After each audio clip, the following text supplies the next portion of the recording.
Hi నమస్తే welcome to Mara media. నేను మీ కేవీఆర్. ఆంధ్రప్రదేశ్లో కూటమి సర్కారు రెడ్ బుక్ రాజ్యాంగం ఎట్లా అమలవుతుందో ఇప్పటికే అందరికీ గుర్తే. ఇప్పటికీ ఇంచుమించు 100, 110 మంది, 120 మంది దాకా ఎవరినైతే సోషల్ మీడియా యాక్టివిస్టుల పేరుతో వైసీపీ కార్యకర్తల్ని అరెస్ట్ చేశారో ఇంచుమించు 3 నెలలు అవుతున్నా కూడా బయటకు రాలేదు. ఓ వర్రా రవీందర్ రెడ్డి, ఓ ఇంటూరు రవికిరణ్, ఓ సుమలత దంపతులు ఇప్పటికీ కూడా వాళ్ళకి బెయిల్ రాలేదు. అసలు వాళ్ళు చేసిన నేరం ఏందో కూడా తెలియదు. వాస్తవానికి ఇవాళ రేపట్లో మర్డర్ కేసులో ఇరుక్కున్న, లేదంటే అటెంప్ట్ టు మర్డర్ కేసులో ఇరుక్కున్న వాళ్ళకు కూడా స్టేషన్ బెయిల్ తీసుకొచ్చి బయటకు వస్తున్న ఉదంతాలు ఎన్నో. నిన్న మొన్న చూసినాం కదా, అల్లు అర్జున్ దుడ్డు పెడితే బెయిల్ గంటల్లోనే వస్తుందన్న ఒక ఇండికేషన్ వెళ్ళిపోయింది సొసైటీలో. ఈ నేపథ్యంలో అసలు వైసీపీ యాక్టివిస్టులు చేసిన తప్పేంటి, వాళ్ళు ఇన్ని రోజులుగా జైల్లో ఉండాల్సిన అవసరమైంది అన్న చర్చ పెద్ద ఎత్తున జరుగుతూ ఉంది. ఒకవైపు రాష్ట్ర హైకోర్టే అసలు బిఎన్ఎస్ యాక్టు సోషల్ మీడియాకు పనిచేయదు, ఎందుకు అనవసరంగా కేసులు పెట్టి బాధితులను ఇంకా ఇబ్బంది పెడుతున్నారని చెప్పి ఆక్షేపించినా కూడా కూటమి సర్కారుకు సోయి రావట్లేదు. పైగా ఇంకా కొత్తగా వేరే వేరే కేసులు పీడీ యాక్ట్ల పేరుతో రకరకాల సెక్షన్లు బనాయిస్తూ వేరే వేరే ప్రాంతాల్లో కేసులు పిటిషన్లు పెడుతూ నానా రకాలుగా ఇబ్బంది పెడతా ఉంది. దానికి సంబంధించిన ఒక స్టోరీ చూస్తే, కేసులపై కుతంత్రం, చంద్రబాబుపై ఎత్తేద్దాం, ప్రతిపక్షంపై బనాయిద్దాం, ఆధారాలతో పని లేదు, అధికారం మనదే కదా, చంద్రబాబుపై కొనసాగుతున్న కేసులను ఎత్తేద్దాం, విపక్ష ప్రజాప్రతినిధులపై అక్రమ కేసులు పెట్టేద్దాం, ఇది కూటమి సర్కారు కుట్రల కుతంత్రం. ఒక పక్క ఎలాంటి ఆధారాలు లేకపోయినా వైఎస్ఆర్సీపీ నేతలపై కేసులు బనాయిస్తూ, మరోవైపు స్పష్టమైన ఆధారాలతో బాబుపై కోర్టులో కొనసాగుతున్న కేసుల విచారణను నీరుగారుస్తూ అటకెక్కించేందుకు కూటమి సర్కారు సిద్ధమైంది. ఇదొక ఆస్పెక్ట్ అయితే, బెవరేజెస్ కార్పొరేషన్ చైర్మన్గా గతంలో పనిచేసిన ఎండి వాసుదేవరెడ్డి, ఆయనను అంటే వీళ్ళకి కావాల్సిన కొంతమంది పేర్లను చెప్తావా లేదంటే ఇరికియాలి, తప్పుడు కేసులు పెట్టి ఇరికియాలని చెప్పి బెదిరిస్తున్న ఉదంతం తాజాగా వెలుగులోకి వచ్చింది. తప్పుడు వాంగ్మూలం ఇవ్వకుంటే ఇరికిస్తాం.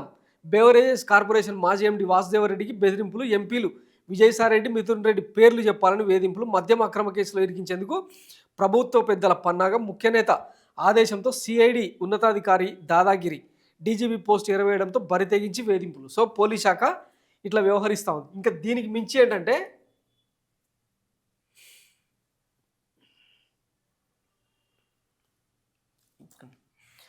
జైళ్లలో ఇంకా 100, 110 మంది వైసీపీ యాక్టివిస్టులు కూటమి సర్కార్ వచ్చిన తర్వాత వివిధ కారణాలతో సుమారు 110 నుంచి 120 మంది వరకు వైసీపీ సోషల్ మీడియా అలాగే వివిధ స్థాయిల్లోని యాక్టివిస్టులను జైల్లో పెట్టినట్లు ఆ పార్టీ వర్గాలు చెప్తున్నాయి. నెలల తరబడి వాళ్ళకు బెయిల్ కూడా రావడం లేదు.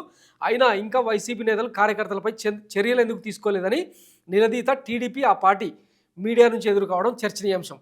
ముఖ్యంగా కూటమి సర్కార్పై గతంలో అభ్యంతరకర పోస్టులు పెట్టారనే కారణంతో ఎక్కువ మందిని అరెస్ట్ చేసినట్టు వైసీపీ నేతలు అంటున్నారు. మాజీ ఎంపీ నందిగం సురేష్, ఇంటూరి రవికిరణ్, వర్రా రవీంద్రారెడ్డి, సుధారాణి దంపతులతో పాటు 2-3 రోజుల క్రితం కూడా అర్ధరాత్రి వేళ వైసీపీ సోషల్ మీడియా కార్యకర్తల్ని అరెస్ట్ చేసిన సంగతి తెలిసిందే. వీళ్ళందరికీ న్యాయ సాయాన్ని వైసీపీ అందిస్తోంది. స్థానికంగా కాకుండా దూర ప్రాంతాల్లో కేసులు నమోదు చేసి ముప్పు తిప్పలు పెడుతున్నారని వైసీపీ నాయకులు ఆరోపిస్తున్నారు. కొందరికి ముందస్తు బెయిల్ లభించాయి, మరికొందరు అజ్ఞాతంలో ఉన్నారు. మొత్తానికి కూటమి సర్కారు వచ్చిన తర్వాత వైసీపీ నాయకులకు, కార్యకర్తలకు కేసులతో ఇబ్బందులు తప్పడం లేదు. సో గతంలో ఇదే పవన్ కళ్యాణ్, ఇదే టీడీపీ వీళ్ళందరూ ఏమని విమర్శలు చేసేవాళ్ళు, ఆరోపణ చేసేవారంటే, టీడీపీ జనసేన కార్యకర్తల మీద పెద్ద ఎత్తున సోషల్ మీడియాలో దాడి చేస్తూ ఉన్నారు, ఎవరైనా గొంతెత్తి ప్రశ్నిస్తే వాళ్ళను అరెస్టులు చేస్తూ ఉన్నారని. కానీ ఈ రోజు వరకు 120, 150 మంది దాకా ఇంకా జైళ్ళలోనే మగ్గుతూ ఉన్నారు. అసలు వాళ్ళు చేసిన నేరం ఏందో కూడా సోషల్ మీడియాలో ఎంత సిల్లీ పీట కేసులు అంటే, ఎవరైనా అంటే నాన్నకు బుడ్డి, తల్లికి వందడానికి పంగనామాలు లాంటి పోస్టులు ఎవరైనా పెడితే వాటిని రీపోస్ట్ చేస్తే కూడా అరెస్ట్ చేసిన ఉదంతాలు ఎన్నో కోకొల్లలు. నిన్నగాక మొన్న టీడీపీకి సంబంధించి ఈ ఇసుక దందా మీద, రోడ్డు ట్యాక్స్ల మీద సర్కాస్టిక్గా ఒక వీడియో చేసిన కూరపాటి అనే ఒక వ్యక్తిని అరెస్ట్ చేసి అర్ధరాత్రి, అంటే ఇంట్లో చిన్నపిల్లలు ఉన్నారు, స్కూల్కి వెళ్ళే పిల్లలు ఉన్నారు అని చెప్పి కూడా తెలియకుండా 3 గంటల టైంలో అరెస్ట్ చేయాల్సిన అవసరం ఏముంది? సో ఇట్లా నడుస్తుంది వీళ్ళ రెడ్ బుక్ రాజ్యాంగం. దీనికి కౌంటర్ పార్ట్ కూడా ఉంటుంది కదా, ఎప్పుడు ఎల్లకాలం మనదే కాదు కదా, ప్రతిరోజు ఆదివారమే ఉంటుందని గ్యారెంటీ ఉందా? సో రివెంజ్ పాలిటిక్స్కు అవతల పార్టీ కూడా దిగితే నెక్స్ట్ అధికారం చేతులు మారిన తర్వాత ఒక్కొక్కల పరిస్థితి ఏంది, ఇది కూడా ఆలోచించుకోవాలి కదా. సరే, ఈ వేధింపులన్నీ బాగానే ఉన్నాయి. మరి ఇది ఆర్జీవీని కూడా ఇట్లనే 3-4 పోలీస్ స్టేషన్లలో కేసులు పెడితే మనోడు హైకోర్టుకు వెళ్ళి ముందస్తు బెయిల్స్ ఇవన్నీ తెచ్చుకొని మళ్ళీ ఎవరెవరైతే తన మనోభావాలు దెబ్బతిన్నాయని చెప్పి కేసులు పెట్టిరో వాళ్ళందరినీ లిస్టు పెట్టి హైకోర్టులో ఆర్గ్యుమెంట్ చేసిండు. సో దాంతో తోక ముడిచిందనమాట కూటమి సర్కార్. మరి అరెస్ట్ చేయలేదే. మనోడు బాజాప్తా సినిమా ఈవెంట్లు, టీవీలలో లైవ్ డిబేట్లలో పాల్గొంటూ హ్యాపీగా తిరుగుతున్నాడు. మరి ఆయన ఎందుకు టచ్ చేయట్లే? అంటే ఉన్నోడికి ఒక లెక్క, లేనోడికి ఇంకో లెక్క, సెలబ్రిటీలను ఒక విధంగా, లేనోడికి ఇంకో విధంగా, ఇంత హెచ్చులు చెప్తా ఉన్నారు కదా వీళ్ళు. ఎవరెవరైతే అంటే టాప్ టార్గెట్గా ఉన్నారో కీలకమైన వైసీపీ నేతలు ఎవరిని కూడా ఈ రోజు వరకు అరెస్ట్ చేసిన దాఖలాలు లేవు.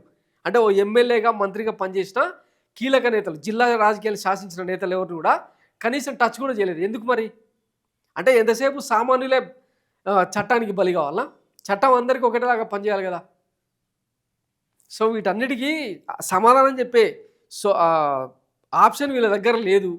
ఈ దొరికినోని దొరికినట్టు వేసుకుంటూ పోవడమే. ఎంతసేపున సీజ్ ద షిప్ డైలాగులు, శ్రీవారి లడ్డు రాజకీయాలు ఇవి మాత్రమే కావాలన్నమాట. 6 గ్యారెంటీల అమలు గురించి కానీ, షణ్ముఖ వ్యూహాల అమలు గురించి కానీ ఇవేవి జనం అడగొద్దు. మొత్తం మనకు నచ్చిన రాజకీయం చేసుకుంటూ పోవాలన్నమాట. ఇది ఆంధ్రప్రదేశ్లో జరుగుతున్న కూటమి సర్కార్ పాలన. Thanks for watching Mara media. నేను మీ కేవీఆర్. Thank you.